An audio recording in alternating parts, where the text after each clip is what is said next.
Gray Days was about the voice and emotional content of Chester. We all channeled that when he sang. That's why I don't really want to play with another singer. Sean Dowdell, drums. He's right here with us. I'm sure that he is. These are like his teenage years songs, kind of.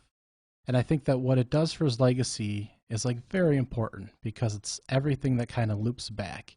You get to bring those old songs back to life, and I think that's really important. That tells the story of the man. Producer Lucas D'Angelo. How's it going, guys? We got another sad episode of Polymuse for y'all. We're going to go deep dive on Gray Days. It is the side project of Chester Bennington that was released after he passed away, sadly. We covered last episode the post-traumatic reaction album of Mike Shinoda and kind of how he dealt with Chester's death and did a whole 18-song album about overcoming grief and moving forward with his life. So now we're going to hear from Chester himself. It's kind of a weird one. This is a long story about this one. I'm going to go ahead. My name is Ben. I'm going to introduce my co-host. This is Michael. Hi there. Thanks for tuning in. And yes, indeed, Amends, a comeback project for Gray Days, which was Chester Bennington's original group that he joined back when he was in high school. Crazy. Yep. Founded back in the late 90s in Phoenix, Arizona. So Cool. Chester had started singing back in high school with his friends when he was asked to join the group, and his dad eventually let him join the group. When he decided Thanks, Dad. Well, he had to come up with a little bargain saying that he'd get his homework done to allow for rehearsal 4 times Are a you week. serious? Where did you read this? Yeah.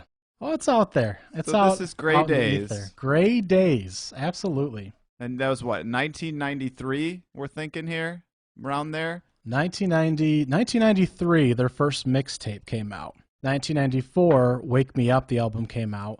1997, No Sun Today album came out, and it was later re-released in 2001 by the drummer, Sean. And then what? Did he eventually leave this band to form a different band that you may have heard of? So they were very pop in there in the Phoenix area. They grew through, radio stations at the time, which was how you would grow in the 90s. Like local radio, like college radio. Local radio. And they got up to 1,000+ folks at local shows there throughout the back end of the run there while they were together. Eventually, some fist fights disrupted their last show, and they broke up. And I hope it happened on stage. It's a great way to end a show. Oasis has been known to do stuff like that. They punch each other on stage. Yeah. Well, according to some of the stories in the background that you can find on Gray Days, that's how it happened. So Chester quit. Yeah, he Got did. it. He did later. So him and Sean Dowdell. Sean Dowdell is the drummer. So let's run through the members real quick here. Sure. So let's say the late 90s, and then we have the kind of group that came together here. Because Right. before Chester passed, he was supposed to reconnect with the group here. So Chester Bennington came in, vocals. Steve Michal was the original guitarist back in 1993. Bass guitar was Jonathan Krause from 1993 to 1995. And Sean Dowdell did drums from the early days up to the present. So he was always drums. Now we did have Jason Barnes did guitars for a little while in the beginning as well. And he was rumored to be part of this reunion project, this album, Amends. But something kind of happened there where he dropped out. Bobby Benish was part of a pickup when Jonathan Krause dropped out for a brief while, and he unfortunately passed of brain cancer in 2004. That kind of brought a couple of the members back together.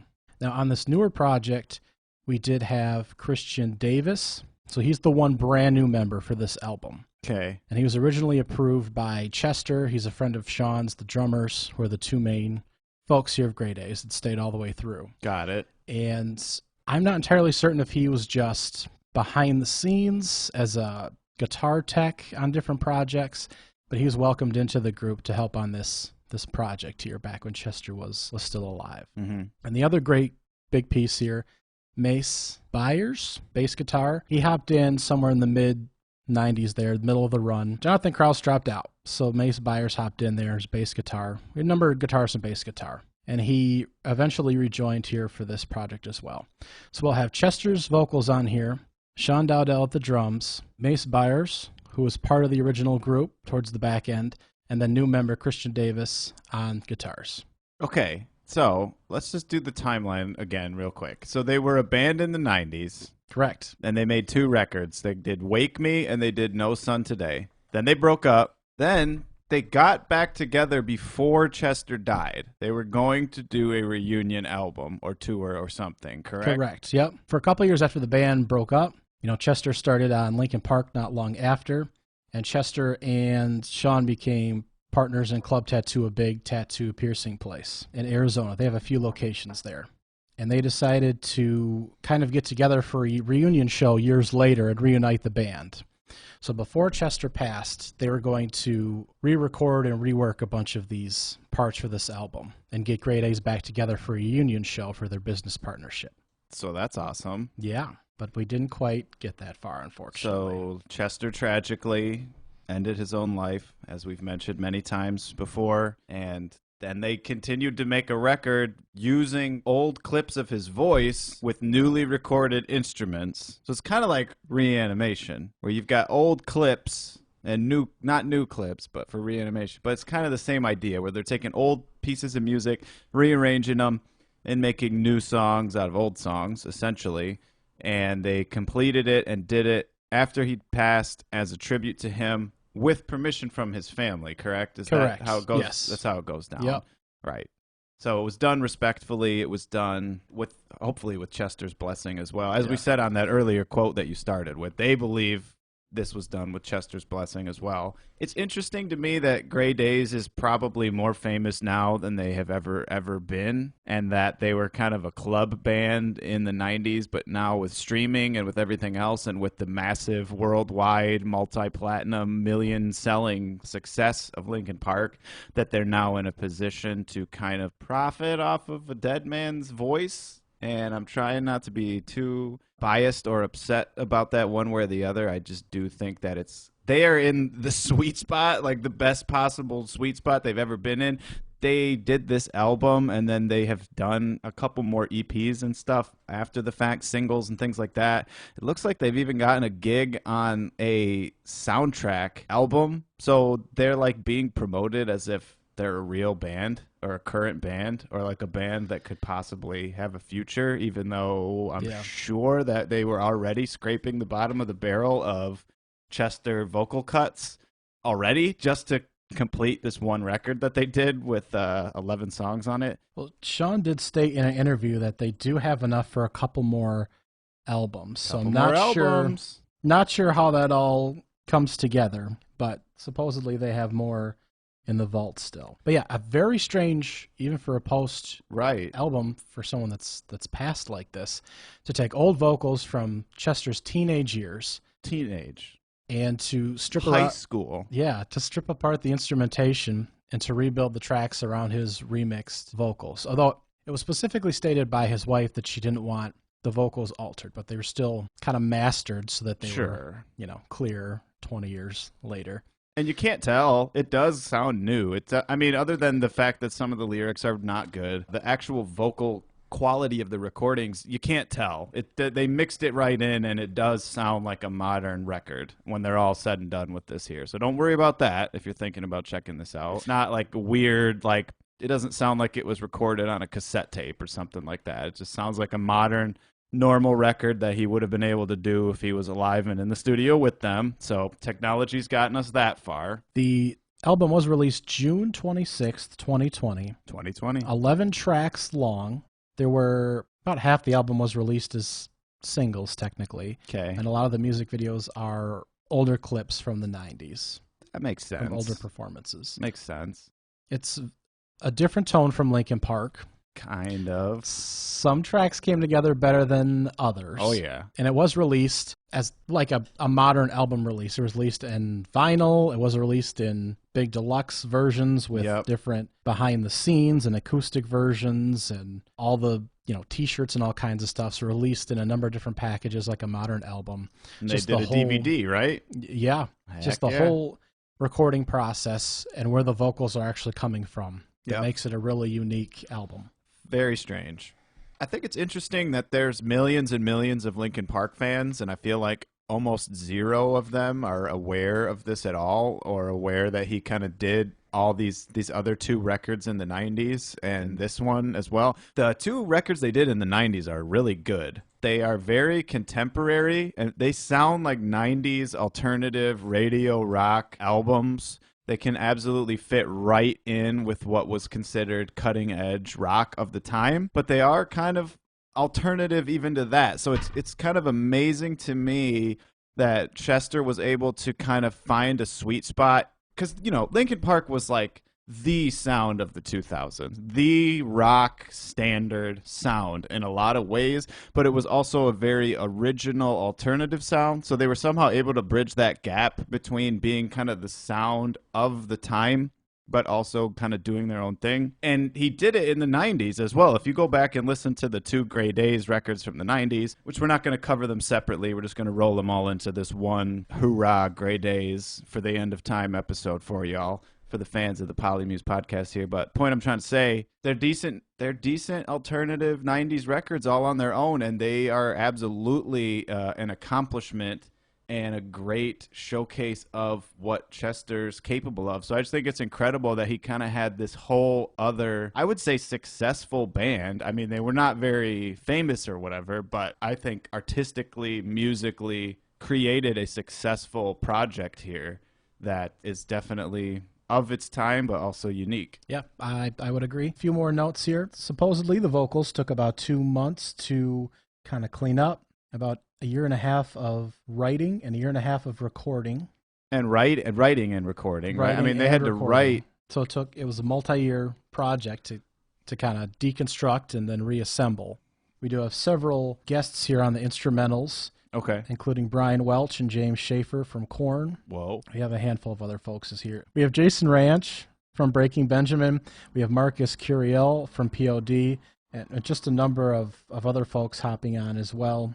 We do have vocals from one of Chester's sons as well hopping on. That's and awesome. A couple of Dowdell, the drummer's sons as well, hopping on the vocals, hopping on the project there. So interesting recording process. I would say a unique recording process. I can't think of another record that came together quite like that. The title did come from track 9, Morel Sky. So it's after, Sean stated in an interview that after Chester passed, being a very close friend, it was a reflection on what did they miss? How did they not see something? The emotions that go through everything. As if they could have done something to save Chester. Yep, and the dark places that your mind goes. Yep, that makes sense. So we'll touch on the lyrics on that track as we get to it as well. We should say that this album sounds nothing like a 90s album. It is definitely like new metal, post-2000s, kind of radio rock. Very depressing. Even at the time, this guy, even when he's a teenager, he's writing some of the most depressing records I've ever heard. He's kind of a prodigy, man. I mean, Linkin Park is undeniable as far as creating lasting cultural touchstone platinum hits. They are the best-selling band of the 2000s. They were internationally recognized in every single country that bothers to have a Billboard chart or anything like that at all. They were chart-topping for years and years and years and had comeback after comeback. It's just crazy that we've got this whole other little treasure trove of content and these other guys who are so dedicated. I mean, like I said, they are getting the cash in. Like this is as famous as these guys have ever been since 1993. They're kind of coming back around finally, but just the quality and the dedication to them to try and create something like this is pretty cool. Yep. So we'll dive right in here. So right off the bat, we're going to get down with the sickness. Track 1 is called Sickness, not to be confused with the much more famous The Sickness. First line right off the bat, he says, "I'm a whore," and some other stuff, and it's just I mean, it's just kind of shocking right off the bat where he is just going for it, just self-effacing lyrics, which is what he always does. He's always just taking us through the deepest, most terrible aspects of his depression and his psyche, making it catchy more often than not with Linkin Park, making it so catchy that you don't even realize what the heck you're singing half the time. But this one kind of hits you over the head with it right off the bat, I think. Yeah, it sure does. There's really only a couple lines to this song. The way he sings them, and this whole album is very emotional. Very emotional. Oh, yeah. That's the kind of the sticking point, is even though these lyrics were written by teenagers, you can feel just whether he's singing or screaming or hitting different tones. Mm-hmm. At such a young age, it's amazing that he was able to do that, and you can feel it through the music. And it's, like you said, right off the top, first line, simple song structure here, really. A couple verses, chorus, real easy right off the bat. You're going to hear that a lot on this episode. Very simple song structures. But the song did hit top 10 on Billboard's mainstream rock chart, so it was appreciated. Yeah. Okay. I think that says more about the state of rock in the 2020s than anything else, but okay. It might be because it was the first track on the album when you hit play, too. I think that figures into it sometimes. I don't think it was either of our favorite tracks. No way. I gave it a D. Throughout all the tracks, we sometimes have some echo and reverb in a lot of the vocals throughout the whole entire project. Yep. I'm not entirely certain if that was always intentional or if because they couldn't clean up certain part of the vocals. Mm-hmm. But we certainly have that here. The instrumentation isn't anything particularly special that I picked out at all. No. It just sounds like very generic nu metal. It's like they're playing it safe. It's like, let's kind of go for some metal tones. Let's kind of go for part of what Chester's kind of known for now in the modern day. It just doesn't go anywhere. It feels like a vamp. It feels like an intro to something else that never comes around. The structure goes nowhere. There's a lot of really weird extra noises and stuff that they do to jazz it up, make it sound a little bit more like a Linkin Park album with some sound effects and stuff like that in the background, but they don't do anything unique, and they just play it safe. They just stick to a groove of kind of like, this is what you expected us to do. Like, this is kind of what he's known for, kind of. Chester sounds great. Yeah. Like, really great. It's just a track about the pit in your stomach that you're never satisfied and unfulfilled. Yep. Like a sickness. Yep. And that certainly comes across in his tone Yep. and demeanor and the way that he kind of not quite screams, but kind of pushes that on the chorus a bit. But overall, not a terribly exciting song. Not something you repeat very often. Nope. I gave it a C+. Okay. Very shuffly drums on here. All of these songs, it's just like shuffle, shuffle, shuffle. Almost like kind of that modern trap snap beat that you hear on every record ever put out since like 2007. No, not that far back, but 2012, 13, around there started to come in. It still hasn't gone away. It's that they put that into nu metal, but they don't go all the way with either style, and they don't do anything unique. And a lot of these are like that. We're going to kind of be more just criticizing the song structure and maybe the lyrics and kind of the overall vibe, but they kind of lock into a particular groove that I think they kind of decided on beforehand, like this is what we're going to go for and kind of figure out here. And this song, not great. Song number 2, track 2, Sometimes. Sometimes. Just about somebody realizing that things don't always work out the way that you plan. Writing is not super complex. No. I wrote cliche lyrics about nothing.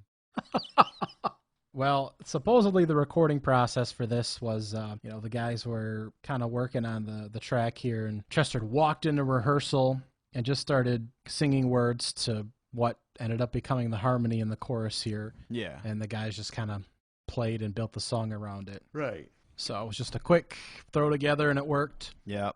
Verse 2, sometimes people surprise you and people surprise me. Well, I guess that's the price we pay for wanting so badly. And the chorus is just, I don't want what to think anymore. Maybe things will get better. Maybe things will look brighter. Maybe. Yeah, kind of just subtle lead guitar, kind of a decent chorus. Very half-assed bridge. He just kind of mumbles the bridge. Back to the chorus again. Just simple song structure. Just nothing really interesting or memorable on it. Kind of a cool sound. It sounds more 90s sounding than the last track. Does have the little acoustic intro in there. But other than that, I gave it a C-. I gave it a B. I liked Chester's vocals on here. And, now that I'm several more listens in, I'm thinking that those notes are just a touch high. Yeah. So I'm going to mark it down to a C. Chester sounds good, though. He does. He always sounds good. That's how the rest of the song goes together. Yeah. Track 3, What's in the Eye. I don't know. Tell me what's in the eye, Michael. What do you got? Well, this song was actually the first single, Okay. released about 6 months previous to the album release. Right. Sickness, the first song, was a single as well. Like we said, half the album singles, but did quite well, all things considered. Some fans really liked it, some did not. It did hit 1 million streams on Spotify in 6 weeks. Whoa. So it shot up real quick. As more streams than Grey Daze has ever had and will ever have again. So the first kind of teaser for this album really popped up there. I think the chorus is great. It's catchy. It's good. The lyrics don't suck. It's got a really buzzy, fuzzy guitar tone in there instead of kind of that metally guitar tone. But again, the bridge is terrible. The writing is just very, very basic verse, chorus, bridge. They got some clean guitar in there to mix it up. Chester sounds great. Very good, Cheddar. Don't go too fast, my friend, or you'll lose control. Don't go too fast, my friend, or you'll lose control. Chester just lost a friend to a car accident. Again, this was back in the 90s when it was written. Right. So that was kind of weaving into the original lyrics. I believe Sean had originally written a piece here, and it was kind of the subject matter for the song, which is, again, very vague on most of these, was kind of shifted in that general direction. How about a C? How about a C minus? All right. You heard the man, folks. Now, so we had the Sickness, track 1. Now we got the Syndrome, track 4. That's different than a sickness. It's a syndrome now. And I don't know, man. This one kind of sounds a lot more like a Linkin Park song. It's got drum loops. Yes. Got atmospheric, weird little synths in there. That's what I have in my notes. But it just still does kind of kick into that same thing that they've been doing and will continue to do. This one doesn't even really feel like they wrote the damn thing. It, like, the verse and the chorus are just kind of slammed together. They don't even really blend into each other. Like, the chord progression is wrong. Like, they don't resolve the right way to kind of lead your ear into the next part to anticipate the next part of it. So I don't like that. I like the bridge a lot, though. They have like a really heavy sample breakdown, but then right after that they just tack on the same chorus again that doesn't fit with the rest of the song. Right. Yeah, the chorus, and you know how it feels to bleed some, to need some, and you know how it feels to bleed some, to need some, to need some, to read some. Again, very emotional, very descriptive. I'm not entirely certain of the subject matter here, but I kind of like the opening atmosphere, but like you said, not everything quite flows together. Yeah. But this is the first time, again, track 4 here, that I really feel like we're getting thrown something a little different. Yes. If you're listening through the full album. Definitely. And I appreciate that. We have a very calm intro, very calm choruses. We're crashing choruses and calm verses, and I kind of like that contrast to create something a little different. But like you said, it doesn't quite all go together, doesn't fit. No. I'm not sure how much of that was working around original material. Exactly. And I appreciate the fact that the original group, as teenagers, wanted to create a different kind of sound, kind of texture here. Yep. Or if this just kind of fell apart. Right. Putting things back together here. Right. In 2016, 17, 18, when they put the track back together. Either way, they could have, should have fixed it, though, in theory. I mean, they can't change the chord progression, I guess, but I don't know. They could have done something, I guess. I do like the breakdown. The bridge is cool. It's heavy and good. Heavy and good. I like that. So what did you grade it? C+. I gave it a too high a grade. I gave it a B+. Yeah, that's too high. I'm giving it a B+ now. All right. That might be too high. I'm sticking with B+. Okay. I could re-listen to this one, yes. Yeah, C+ is re-listenable, I think. So now it's time for In Time, track number 5. Just in time for In Time. Starts with a clean piano sound this time. Kind of a different, not really, because we're going to hear a lot of that too. In Time, it starts with tick, tick, ticking noises from a clock. Chester sounds great. I said it before, I'll say it again. He has falsetto vocals on this. It's pretty good. The lyrics are bad. They're very cliche lyrics about time. Starts as this like clean ballad. Somewhere along the way turns into a generic snap, clap, trap, whatever you want to call it. Modern, that same beat that you hear on every country and pop record type of song. They could have done something else, but they did that. And, not that that's a bad thing, because there's always good songs that come out of that style of beat, but I don't know, man.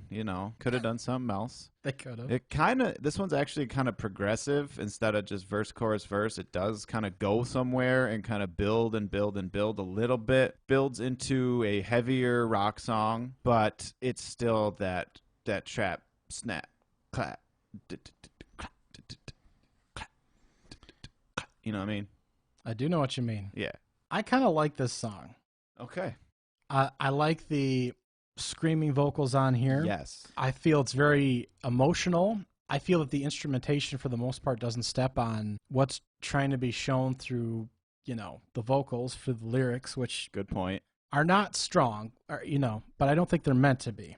Verse 1 is time. Why must it fly so slow? Waiting is something that's easy for you. Pull the plug, send it down the drain. Pain is easy to get used to. You're shaking your head. I know it's not like deep or, it's not like, oh man, that really got my spot, Yeah.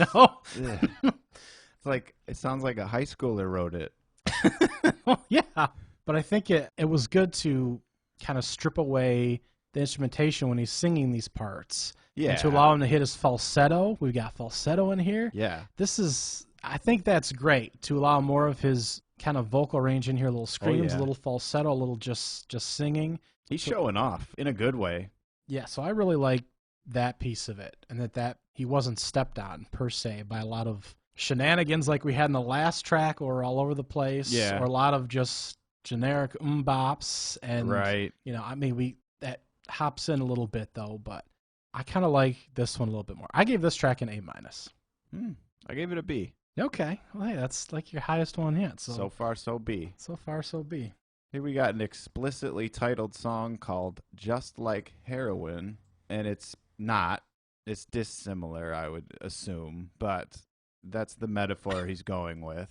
It's got a shuffly beat. You got some really drony kind of clean. This was actually dope, the way they put it together. I like the production on this a lot because they got like drony, echoey, clean lead guitar, but then the bass is like super thick and distorted like underneath it. So it's like a really good texture. They got backwards vocals in here. This one, the sound of it sounds to me like Reanimation. It just sounds like that type of atmosphere on this. Yes, I like this track a lot. Nice. It's kind of the band had seen, even at their young age, them, they've lost people close to them due to drugs. And so they were very explicit here and not kind of vague in loss and addiction as you may be in some tracks. This is very clear, obviously. Which is what Linkin Park became known for lyrically. They are very blunt, very just kind of use simple, clear, concise words, not necessarily metaphors, not necessarily poetic as it, you could say lyrics, but so that's kind of interesting that they were going for it this early on. We're like, no, let's just straight up say it. Let's say exactly what it is and not try to beat around the bush or make it more fancy than it needs to be here. It can't be me.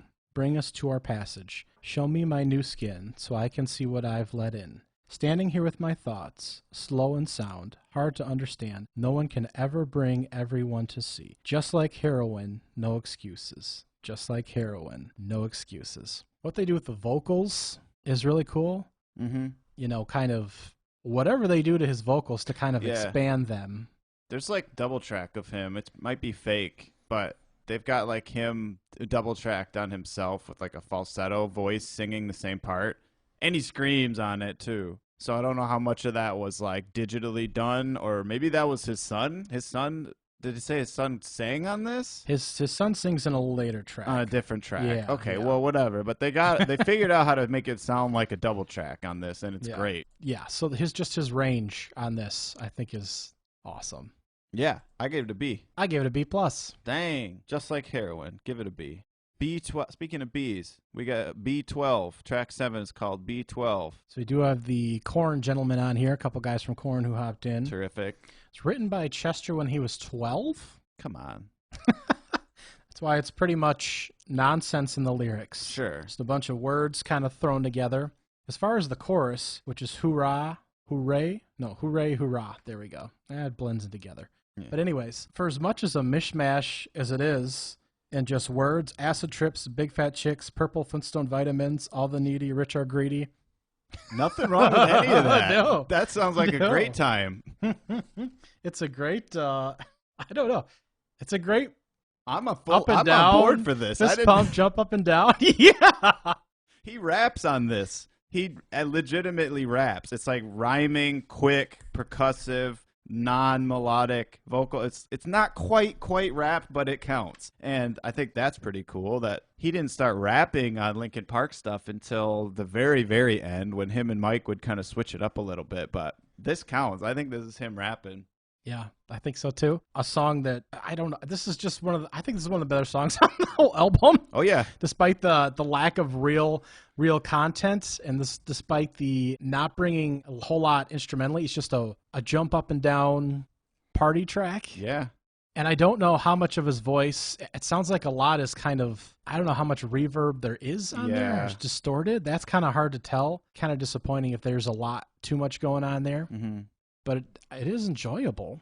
I think this is the best song on the record, and I gave it an A. Oh, I gave this one a B minus. Nice. Yeah, very kind of new metal-y sounding, but still kind of unique and kind of good and kind of fresh. Something about it is fresh. They got some stuttery sound effects on the drums. They kind of cut everything back for the verses, and then they're heavy on the chorus. Easy trick to do, but it usually pays off for them. Holy crap, this is a party. Something about this song just really, really works. If they had this amount of kind of energy and uniqueness to the rest of the song, this would be a kind of a classic sounding. Oh, there's nothing wrong with this. A for you. Track 8. Soul Song. Now we do have Jamie Bennington on the track here. Okay, so this is the one with his kid. This is the one. Word. The vocals sound cleaner on this track to me. Okay. We do have piano, of course, as well. Right. It's way too long. Okay. Like a 4-minute song. Yeah. Now, so a lot of the tracks I think some of the tracks run a little long on this, especially for taking what we've said are relatively short song structure, relatively short songs, and then kind of building these longer tracks. You know, when I came into this project, reading the background and then focusing more on the music, I thought these are going to be 2.5, 3-minute tracks, and some of them there's like 5-6 minute songs on this thing. Yeah, except for that first song that sounded like an intro. Yeah, everything else clocks in at maybe not that. Like 3.5 minutes or longer. Still long. Yeah, especially for these days. I don't know, man. This one just is like boring. It's like heavy, but it's drony, but it just kind of plods along and kind of. The drums sound really old school. They do have a really kind of cool lead guitar part, but it just sounds generic, boring. It would be the worst song on any Linkin Park album. It would be the worst song on almost any new metal album out there. She sleeps with her eyes closed to dream of the No past. way. Her mind has gone blind now, while her memory closes up the sun. Freedom reign, God has come, the rivers of blood push back in my veins. I will be waiting with a song in my soul. I'll be waiting with a song in my soul. His melody opens up the sun. I believe him. I gave it a C. I gave it a C as well. I'm not even sure where his son's vocals come in. Yeah, I can't really tell, and there doesn't sound to be like a double track or anything. He does say Rivers of Blood on this, which I think that's kind of badass, so maybe I ranked it a little too low, but I'm not going to bump it up just for one line. I just like it when people say Rivers of Blood, that's all. Okay. We got Morai Sky. Morai Sky? Track 9. Piano. We got piano. Clean piano. It's like a power ballad. They had to get one on Linkin Park, the power ballad band of the century, Minutes to Midnight. Gotta have one on there. They got one on there. Don't worry, guys. It's boring, but they did it. And again, we said this is what the track was named after. If I had a second chance, I'd make amends, only to find myself losing in the end. If I had a second chance, I'd make amends, only to find myself losing. That's catchy. The chorus is catchy, very catchy. It is. Pounds you. It's a pounding, simple, boring beat. I think it emphasizes the emotion and the vocals again, which unfortunately are very dark throughout the entire album. Yeah. Darker than even a Linkin Park. Right. But showing the anguish and the tough times of being a teenager, perhaps. What did you grade this track? I graded this track a C-. I gave it a C+. The chorus is okay. There's a weird reverb vocal part, I'm not even sure if it's his vocals. I don't know where that. There's a little losing part that comes in. It's okay. I could re-listen to it here and there, which Sure. maybe it's actually a low grade compared to everything else I've given. No, we said C+ is re-listenable. We did, yes. We established that. Episode 19 or 20, we established here what the grades actually mean. Yeah. I guess I'll stick with that. Let's do a bad one. She shines better, She shines better, she shines. She did. Boring song. It's drony. He mumbles all the lyrics. The drums are like industrial, generic sounding, like 1992 industrial drums. There's a kind of cool riff, which they waste by not writing a good song. Yeah, Jason and Brian from Korn are back on here. Got him. She shines like a flower in my head. What? Everybody wants to pick her dead. Flower don't shine. Mm-hmm. She said she loved me and lied to me. She was by the river and lied to me. Well, good. What do you take from that? How about a D? Yeah, this is not a very exciting song. Lyrically, in tone and inflection and lyrical ability, a D might be a little high. No. But I'll go D. I'll go D. Dang. Track 11, Shouting Out, and the final track on the album. Mm-hmm. Although there are 2 bonus tracks which we will cover quickly. Sure. But Shouting Out, final track on the album. Linkin Park is credited with backing vocals. Wow, that's cool. On this track. Not bad. That's cool that they got the boys back in town. Come do some vocals, do some singing. Silent criminals analyzed through psychic waving tears. Superstitious minds collide. These are the biggest words used on the whole album. Yeah, collide. That's a 2-syllable word. Yeah. He did it. Silence fills the halls. Silence moving proclaims. The silence proving lies. Speechless cries. Emotions dull. Shouting out across the hall. He's got to stop doing lies, cries, dies. Don't mean to let you down. I'm shouting out. So ashamed. Don't mean to run from you. I don't mean to. Shouting out. Kind of shuffles along. Kind of sounds exactly like every other record on this record. Feeling a C- on here. I'm feeling a C- too. We do have some orchestral pieces in the background here as well. We like the choruses. We like the orchestral pieces. Sure. To make it sound very choiry, very angelic. Yeah. I gave it a C-, but I think it's better than a couple other I rated right around that level. Yeah. But still, I don't know how often I'm re-listening to this, even knowing some of the background with it. It's very monotone, all things considered, and there's just not a lot of action, and it's not quite enough to be a really touching track. It's not enough to really be like, oh man, right, I'm really emotionally invested in this. That Amends one was better. Morai Sky was a better power ballad than this by far. Yeah, so we'll stick with that C-, I think. Yeah. Let's quick do the bonus tracks. We got a acoustic of What's in the Eye and an acoustic of Sometimes. I like them both very slightly better than the other ones. So I gave a C and a C- respectively. So we're going to go a C+ and a C respectively. Very kind of just generic acoustic instrumentation. They got acoustic guitars and pianos in there. Just the most cliche, bare bones, like do an acoustic version. That's exactly what it sounds like. Like they didn't do anything out of the ordinary. Just, clean piano, clean acoustic guitar,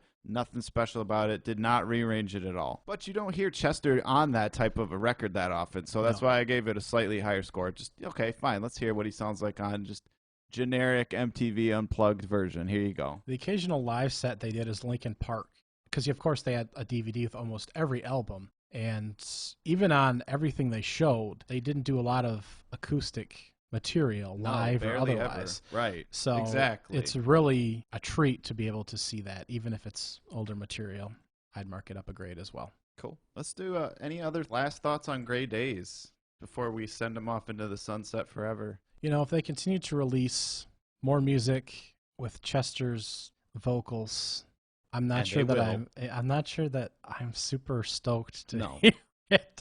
Dude, I swear they must have been scraping the bottom of the barrel already to do this. From what I found in my notes, I have that they have, hang on, let me tell you. 20 more albums coming. We are not covering them. Supposedly they'd recorded 150 songs and they were together. Okay. The 6 years they were together. Right. And just like a Minutes to Midnight type of thing. It had like 3 more albums worth of material. and they had 24 songs available for this album, Amends, before they cut down to Wow. 11. So they're doing more. Holy cow. So I don't know how many were songs back when they were, back when they were a band, Right. or how many were still demo, unreleased tracks, period. Right. I don't know how much material is still sitting around, and I don't know who's had it all this time, quite frankly. Good point. Why has it been sitting in the vault? If it's any good, why has it been in the vault since 1995? Yeah. I would imagine that Sean Dowdell's had a hold of it. So album. The idea, I think, was good. Yep. It's just tough with 23 to 26-year-old vocals. Yeah. And seeing more albums come out, should that be the case, I think will be, hit or miss. And I don't know if there'll be must listens, unfortunately. I think digging back into old Linkin Park tracks is, a better for the nostalgia and better listens to kind of both for the Linkin Park and for the Chester itch. I'm just not super high on this album or the production here, unless they can get more folks involved. But they brought in a number of producers to join in this project, so I don't know. And yeah, come on, Linkin Park. These guys are going for the cash in. You guys might as well do some Chester records still, get some of the vaults going. And they are. The 20th anniversary Hybrid Theory was incredible. They had a lot of stuff. Pull out the vaults for that. Basically a whole album's worth of new tracks if you really go through it and see what's really on there. But yeah, we're going to be hearing Chester for the next 10 years on Gray Daze and on whatever else. Apparently he's a prolific genius, obviously, to be able to create that much music consistently and to have the success that they did, and collaborators coming out of the woodwork. There's probably another Dead by Sunrise record, probably, that's in the vault. I'm sure there's enough material for another release. Yeah. So that was Polymuse. That was it. We love you. We love you. Keep spinning records. Keep spitting. Love us on social media, please.